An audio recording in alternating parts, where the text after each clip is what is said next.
Mr. Stubbe, and member opposed. Each will control 5 minutes. The chair recognizes the gentleman from Florida. Thank you, Mr. Speaker. Our federal bureaucracy is riddled with wasteful and purposeless offices that do nothing but fuel the flames of divisiveness in our government. Why is our federal government more concerned with advancing programs that fuel racism over the needs of the American people? These offices seek to treat people differently based on immutable characteristics like the color of their skin or their gender. That should be offensive to all of us in Congress. Mr. Speaker, my amendment would eliminate funding for the Communications, Equity, and Diversity Commission within the FCC. The mission of this woke DEI office is to, quote, advance equity in the provision of and access to digital communication services.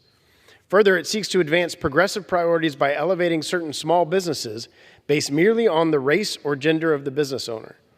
Through the establishment of this council, it is clear that the FCC is working for special, politically favored groups instead of the American people as a whole.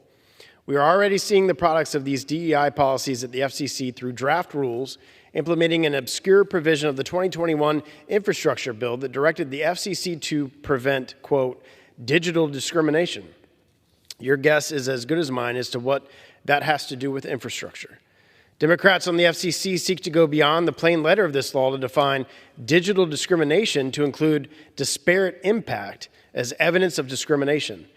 This means that the FCC could find the internet providers are guilty of discrimination simply because some areas of the country have slightly better access to the internet than others, regardless of whether there is any evidence of actual legitimate discrimination. Unfortunately, even our internet access is not immune to the scourge of DEI ideology. Mr. Speaker, these divisive DEI policies deserve no place in our federal government, and I encourage my colleagues to join me in rooting out this radical, progressive, and woke ideology. I reserve the balance of my time. Gentleman reserves for what purpose?